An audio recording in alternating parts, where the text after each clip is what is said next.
Hello tenth graders, welcome to the next video of exercise 3 जो कि है linear equation with two variables. और आज हम सॉल्व करेंगे एक्सरसाइज 3.2 जो कि आपको याद होगा हमने लास्ट टाइम पढ़ा था सब्स्टिट्यूशन मेथड। दो इक्वेशंस, दो लीनियर इक्वेशंस को सॉल्व करने का तरीका। तो उससे रिलेटेड जो भी अनसॉल्व क्वेश्चन है एनसीईआरटी बुक में वो आज हम सॉल्व करेंगे। तो देर किस बात की, आइए स्टार्ट करते हैं। तो हमारी 3.2 एक्सरसाइज के अनसॉल्व क्वेश्चन है। पहला क्वेश्चन है solve the following pair of linear equation by substitution method. तो यानी कि आपको सब्स्टिट्यूशन मेथड यूज करके ये क्वेश्चन सॉल्व करने हैं। और पहला क्वेश्चन है x plus y x minus y 14 4। तो जैसे कि मैंने आपको बताया था एक इक्वेशन से आपको वैल्यू निकालनी है x या y की, जो भी आपको आसान पड़े, और दूसरे इक्वेशन में उसकी वैल्यू रख देनी है। तो मैं सेकंड इक्वेशन से निकालता हूं, y की वैल्यू हो जाएगी x माइनस 4 और इस इक्वेशन की वैल्यू को मैं यहां पे रख देता हूं। तो ये हो जाएगा x की जगह y की जगह x माइनस 4, तो x plus x minus 4 is equal to 14। That means 2x is equal to 18 and x is equal to 9। तो x 9 मिल गया है, तो y is equal to x minus 4 which is 9 minus 4 यानी कि 5। तो x कॉमा y मेरे हो जाते हैं 9 कॉमा 5। आसान क्वेश्चन था पहला क्वेश्चन, सिक्सर। आइए देखते हैं नेक्स्ट क्वेश्चन। नेक्स्ट क्वेश्चन है s minus t is equal to 3 and s by 3 plus t by 2 is equal to 6। जहां भी आपको ऐसा इरेशनल सा नंबर दिखाई दे, पहले उसको आप सिंपल लीनियर इक्वेशन में कन्वर्ट कर लीजिए। तो ये हो जाएगा 6 का मैं लूंगा एलसीएम, ये हो जाएगा 2s plus 3t is equal to 6, यानी कि 2s plus 3t is equal to 6 चला जाएगा 36। तो मेरी फर्स्ट इक्वेशन हो गई ये और सेकेंड इक्वेशन हो गई ये। अब मैं सिंपली इस इक्वेशन से s की वैल्यू t प्लस 3 निकाल करके इस इक्वेशन में रख दूंगा और यहां से आ जाएगा 2 times of t plus 3 is e plus t3 is equal to 36। That means 2t plus 6 plus 3t is equal to 36। 5t is equal to 36 minus 6, that means 30। So t is equal to 6। मेरा first answer आ गया, t is equal to 6। अब मैं 6 को यहां पे रख दूंगा तो ये आ जाएगा equal to 6 plus 3, that means 9। तो यानी कि मेरे x कॉमा y, या फिर मैं कह सकता हूं s comma t is equal to 9 comma 6। और ये आ गया मेरा सेकंड का आंसर। आइए कर बढ़ते हैं थर्ड क्वेश्चन की तरफ।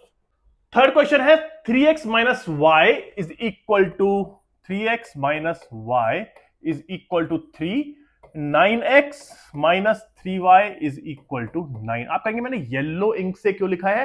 येलो इंक से लिखने का ये क्वेश्चन मेरा एक स्पेशल पर्पस है, क्योंकि जैसे मैंने क्वेश्चन देखा मुझे समझ में आ गया a1 by a2 is equal to b1 by b2 is equal to c1 by c2 which is 3 by 9 minus 1 by minus 3 and 3 by 9। That means 1 by 3, 1 by 3, 1 by 3, तीनों इक्वल है। इसका मतलब ये इक्वेशंस जो है इनकंसिस्टेंट हैं और इनके इनफाइनाइट सॉल्यूशन होंगे।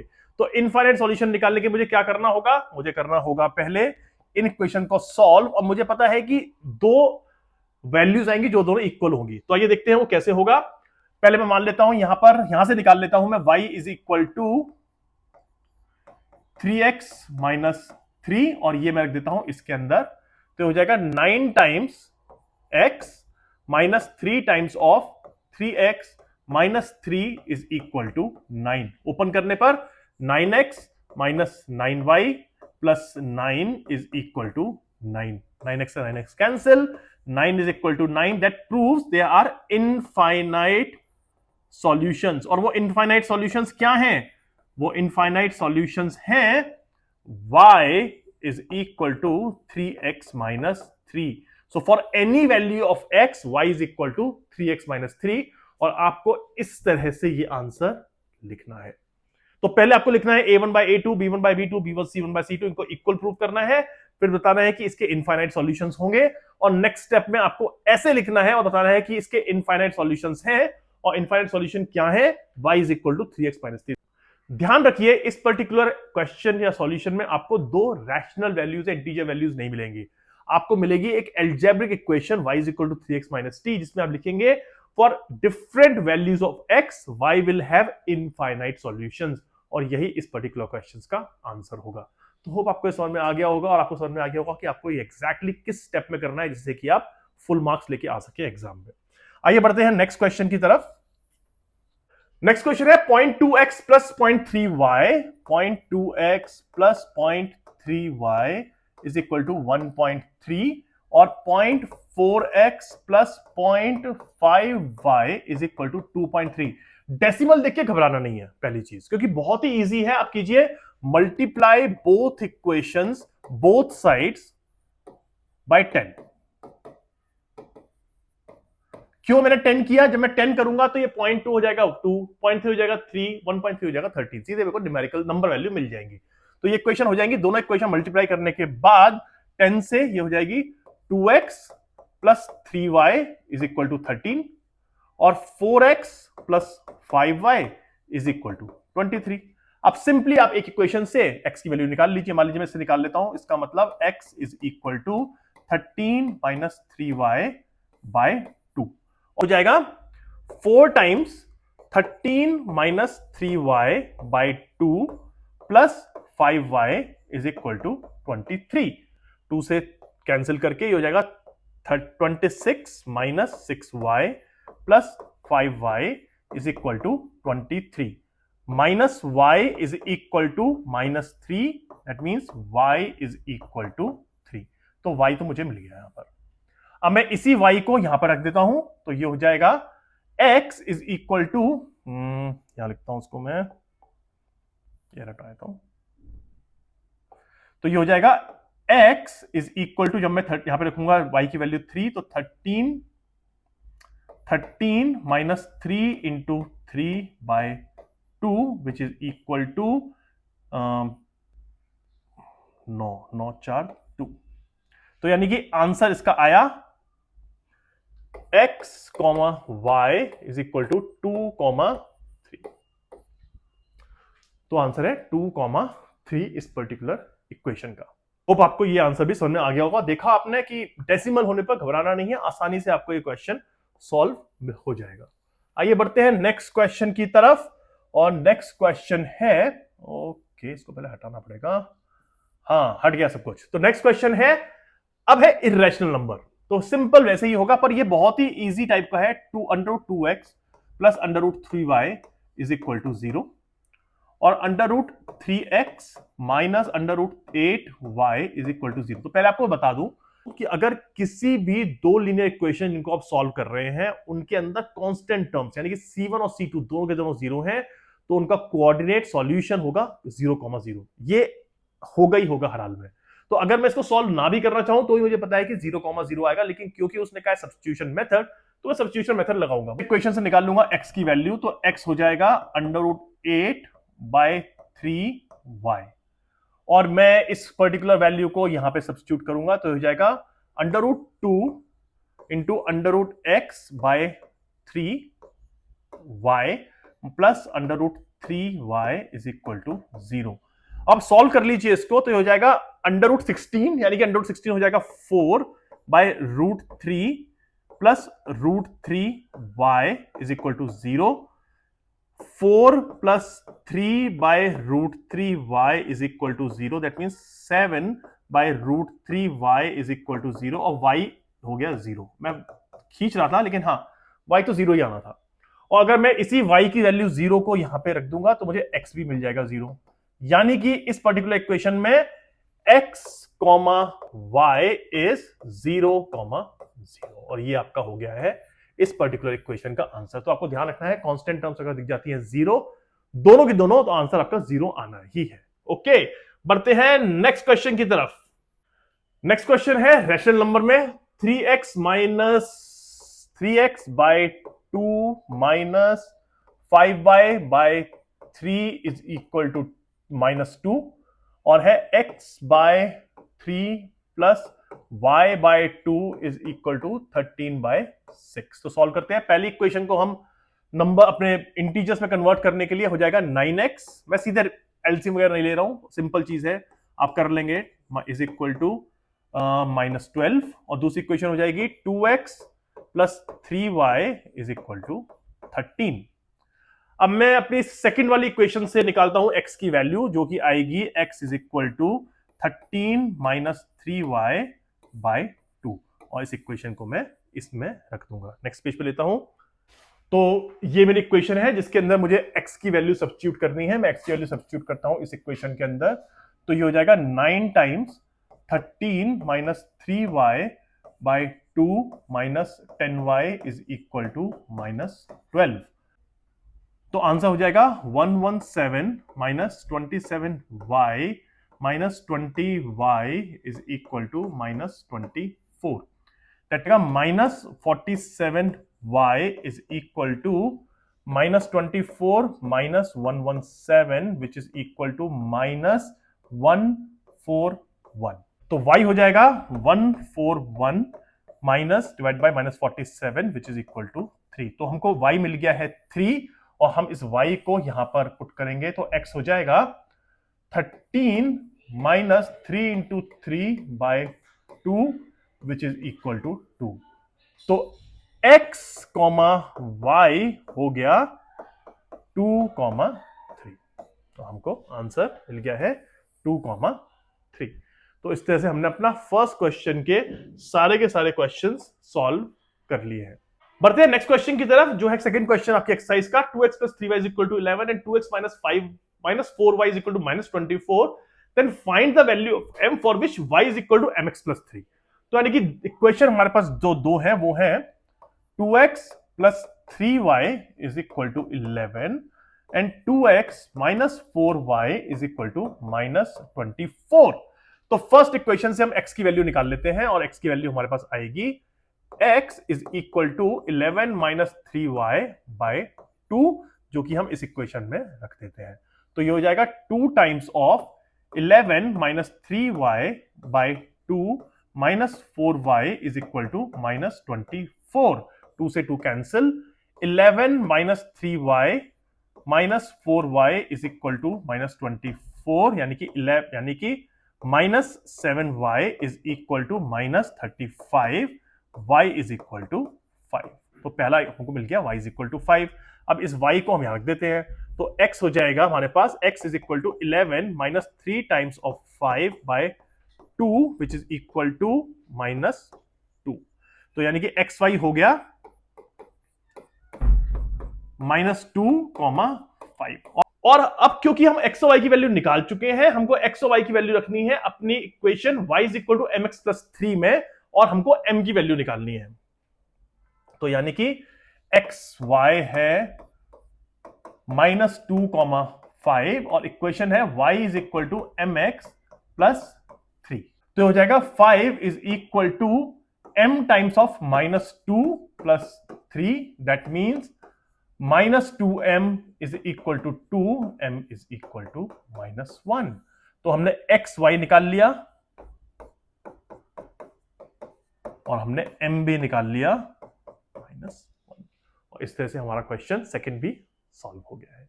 तो आइए नेक्स्ट क्वेश्चन सॉल्व करते हैं, जो कि है क्वेश्चन नंबर 3, और इसमें 6 क्वेश्चन है और 6 से 6 वर्ड क्वेश्चंस है, वर्ड प्रॉब्लम्स है। और आप ध्यान रखिए कि आपके एग्जाम में वर्ड प्रॉब्लम के आने के चांसेस 101% है, क्योंकि ये क्वेश्चंस ऐसे होते हैं जो कि आपकी लॉजिकल थिंकिंग और जो आपको प्रोसेस पढ़ाया गया है उन दोनों को क्लब करते हैं। इसलिए ऐसे क्वेश्चंस आना बहुत बहुत लाजमी है, और ये क्रिटिकल क्वेश्चंस होते हैं, तो प्लीज इनको आप ध्यान से सुनिएगा और वो ध्यान से करने का ट्राई कीजिएगा। तो हम पहला क्वेश्चन करते हैं, थर्ड का 1। The difference between two number is 26 and one number is 3 times the other, find them. बहुत सिंपल है। मान लीजिए आपका फर्स्ट नंबर है x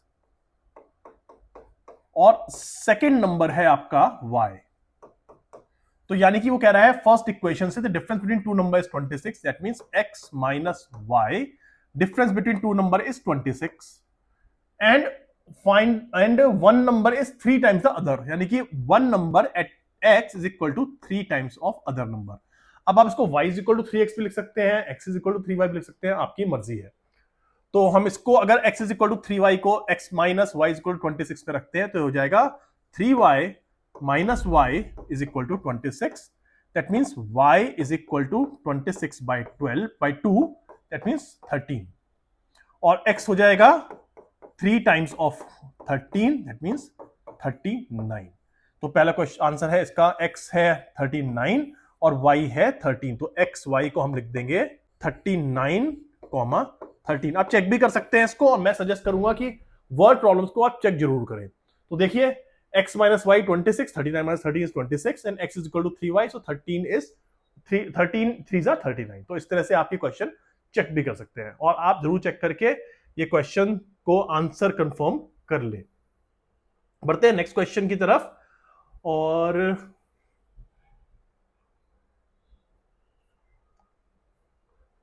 ओके, तो नेक्स्ट क्वेश्चन है द लार्जर और टू सप्लीमेंट्री एंगल्स। पहले आपको पता होना चाहिए सप्लीमेंट्री एंगल्स क्या होते हैं।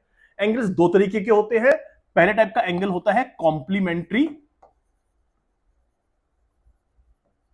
और दूसरी तरह का एंगल होता है सप्लीमेंट्री। यहां पे आपको सप्लीमेंट्री पूछा है, मगर मैंने को लगा कि दोनों के दोनों बता देने चाहिए, क्योंकि आपके पता नहीं क्वेश्चन के अंदर कहीं वो, क्योंकि आपकी बुक के अंदर सप्लीमेंट्री दे रखा है, इसलिए हो सकता है कि एग्जाम में वो कॉम्प्लीमेंट्री दे दे। तो अगर सप्लीमेंट्री एंगल है तो एक होगा x, दूसरा y, तो x plus y is equal to 180। ये होते हैं सप्लीमेंट्री एंगल्स जिनका कि सम 180 होता है। और कॉम्प्लीमेंट्री होते हैं x plus y is equal to 90। ये होते हैं कॉम्प्लीमेंट्री एंगल्स। तो ये आपको दोनों के दोनों कॉन्सेप्ट पता होना चाहिए, सप्लीमेंट्री और कॉम्प्लीमेंट्री क्या होते हैं। तो क्योंकि उसने हमको दे रखा है कि दो एंगल जो है वो सप्लीमेंट्री है, and one angle exceeds by smaller by 18, यानी कि अगर वो सप्लीमेंट्री है तो x plus y is equal to 180, ये पहला हो गया। और दूसरा एंगल, दूसरी क्वेश्चन बनती है कि one angle exceeds the smaller by 18 degree, यानी कि x minus y is equal to 18। तो x जो है वो y से 18 बड़ा है। तो अगर हम इस पर्टिकुलर इक्वेशन को करें और x की वैल्यू निकाल लें तो x हो जाएगा 18 प्लस वाई, और इस 18 प्लस वाई को हम इस इक्वेशन में रख देंगे। तो x की जगह रख सकते हैं 18 plus y is equal to 180, यानी कि 2 times of y is equal to 180 minus 18 हो जाएगा 162। तो y इज इक्वल टू 81। तो एक एंगल हो गया 81 और दूसरा एंगल हो गया x minus y is equal to 18। तो यानी कि x हमारे पास था, हमको पता है कि y प्लस 18 है, तो दूसरा एंगल हो जाएगा 81 plus 18 which is equal to 99। तो यानी कि x है हमारे पास 99 डिग्री और y है हमारे पास 81 डिग्री। तो ये है x, y। और मैं आपको जैसे बताया था, आप चेक भी कर सकते हैं। Obviously x plus y is equal to 180 और x यानी एक एंगल 99 जो है वो 81 से 18 डिग्री बड़ा है। तो सेकंड क्वेश्चन भी हमने कर लिया, जो कि काफी इजी और आसान था। अब हम बढ़ते हैं नेक्स्ट क्वेश्चन की तरफ। नेक्स्ट क्वेश्चन है the coach of a cricket team buys 7 bats and 6 balls for 3800 rupees. Later, she buys 3 bats and 5 balls for 1750. Find the cost of each ball and bat. तो जो उसने आपको question पूछा हुआ है, find the cost of each ball and bat, आप वही assume कर लीजिए कि कॉस्ट हमको एक्स और वाई रखना है। तो बैट की कॉस्ट है एक्स और बॉल की कॉस्ट है वाई। तो यानी कि अगर बैट एक्स है और वाई बॉल है तो 7 बैट हो जाएगा 7x और 6 बॉल्स हो जाएगा 6y, इनका एडिशन होगा 3800। ये आपको समझ में आ गया होगा। 7 बैट प्लस 6 बॉल्स की कॉस्ट है 3800 रुपीज। और दूसरी क्वेश्चन बनती है ही बाइज 3 बैट्स प्लस 5 बॉल्स, इसकी कॉस्ट है 1750 रुपीज। तो हमको दो इक्वेशन मिल चुकी है और हमको सब्स्टिट्यूट मेथड से इसकी वैल्यू निकालनी है x और y की। तो इस पर्टिकुलर इक्वेशन से हम y की वैल्यू निकाल लेते हैं। तो y is equal to 1750 minus 3x divided by 5, और ये हम इक्वेशन में रख देते हैं इस वाली।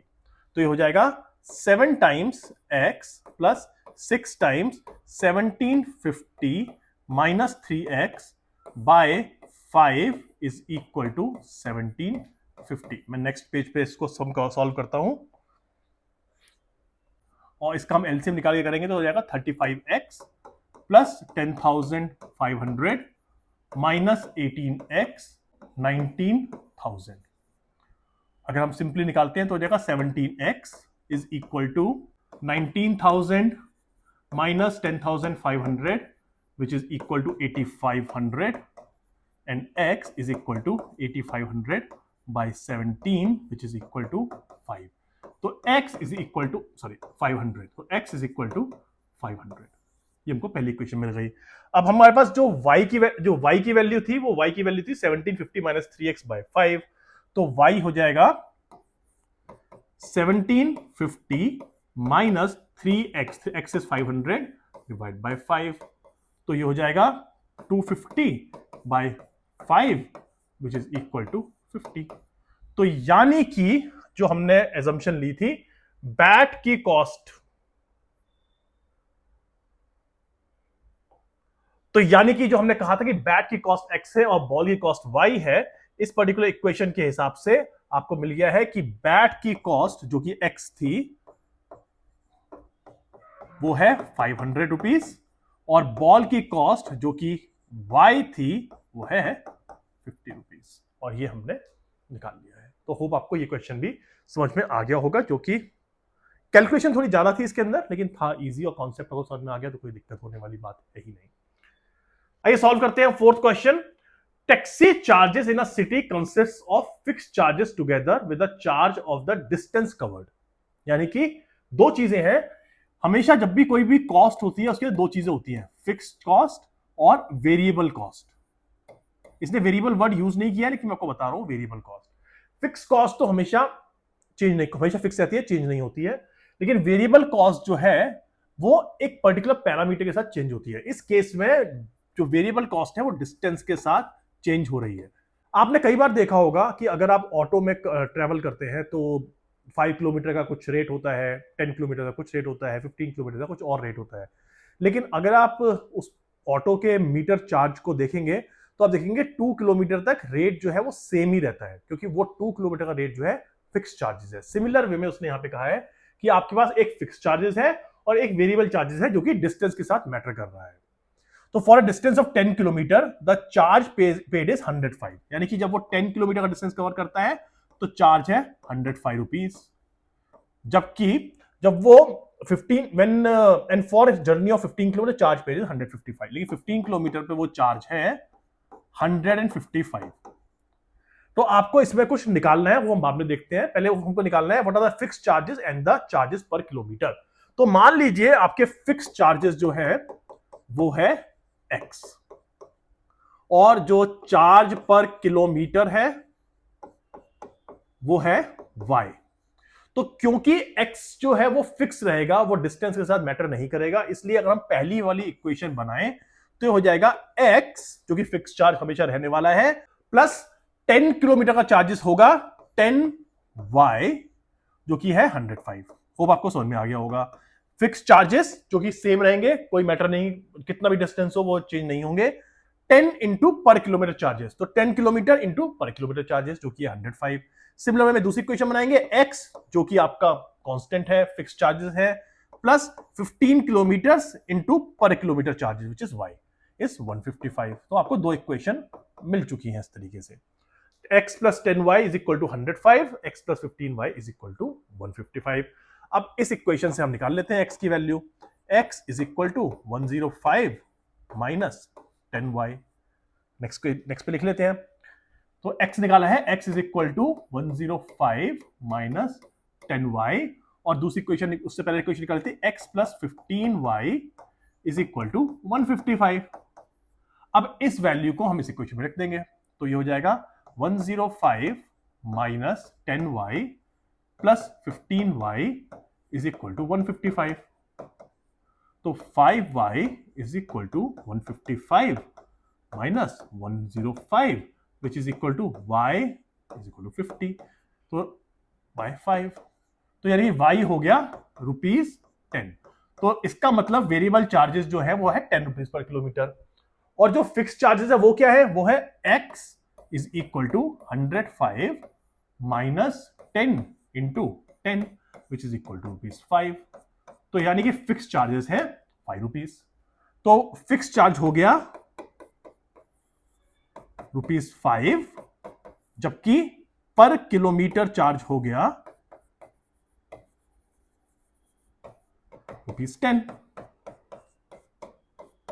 अब उसने नेक्स्ट पार्ट में जो क्वेश्चन पूछा है वो है कि how much does a person have to pay for travelling a distance of 25 kilometre. अब यही चीज हमको 25 किलोमीटर के लगानी है।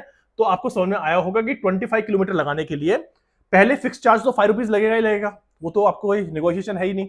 तो 25 किलोमीटर के लिए ये हो जाएगा 5 which is fix charges plus ₹25 into पर किलोमीटर चार्ज, यानी कि हो जाएगा 10। तो ये हो जाएगा ₹255।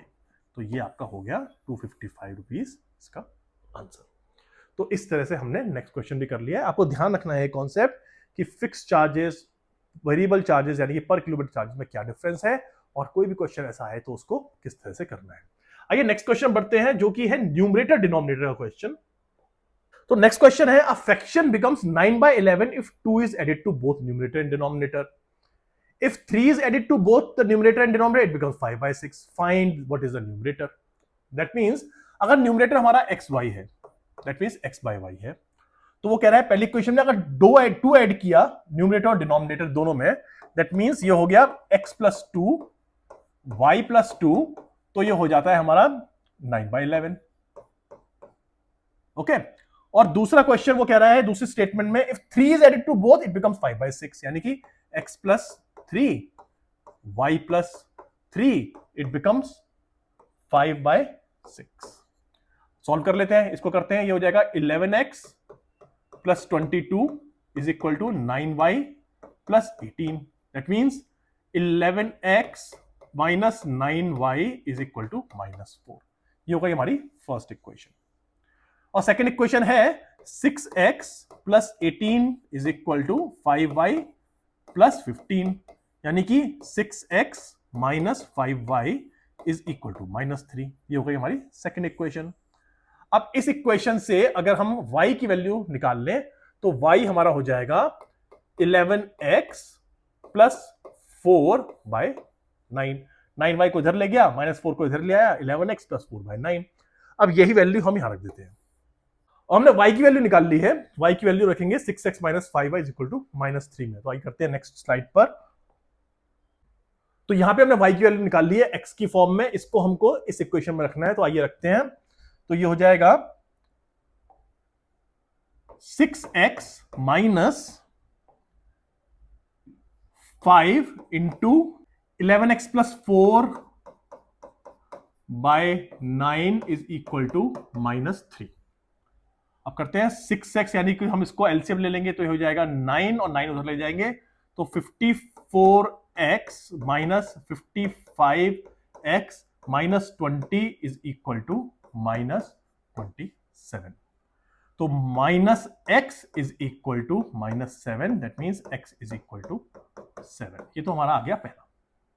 और y जो है वो है हमारे पास 11x + 4/9, तो y is equal to 11, x की वैल्यू है 7 + 4/9, that becomes 81/9 which is equal to 9। तो y हो गया 9, तो x और y को हम लिख सकते हैं 7, 9, यानी कि सबसे इंपॉर्टेंट चीज जो आपको कंक्लूड करना है, fraction which is x y y is equal to 7/9। ध्यान रखिए आपको 7/9 आंसर लिखना है। अगर हमने x, y लिख दिया तो आपका आंसर कंप्लीट नहीं है, आपके आधा मार्क कट सकता है यहां पर। तो आपको लिखना है रैशनल यानी कि फ्रैक्शन की फॉर्म में 7/9। तो होप आपको ये क्वेश्चन भी समझ में आया होगा। अब बढ़ते हैं हम अपने इस एक्सरसाइज के लास्ट क्वेश्चन की तरफ। एज क्वेश्चन है, ये हमने अपने एक्सरसाइज में सॉल्व क्वेश्चन करे थे तो सिमिलर क्वेश्चन किया था, वही है, बस वर्ड्स थोड़े चेंज है, तो आपको वर्ड्स का ध्यान रखना है। तो मैंने आपको बताया था कि जब भी वर्ड आता है hence, my age was 7 times hence, मतलब वो फ्यूचर की बात कर रहा है। एगो मतलब पास्ट की बात कर रहा है, बिफोर मतलब पास्ट की बात कर रहा है, इसमें हेंस वर्ड है, तो इसलिए आपको ध्यान रखना है फ्यूचर की बात कर रहा है। क्वेश्चन है 5 years hence the age of Jacob will be, again will be आ गया है तो वो भी आपको पता चलता है कि फ्यूचर की बात कर रहा है, 3 times that of his son. 5 years ago Jacob's age was 7 times that of his son. यानी कि will और was डिफाइन करेंगे आप क्या देखना चाह रहे हैं। तो वो पूछ रहा है कि उसकी उनकी प्रेजेंट एज क्या है। तो मान लेते हैं हम जेकब की एज है x और उसके सन की एज है y, यानी कि पहली equation 5 years hence the age of Jacob will be 3 times that of his son.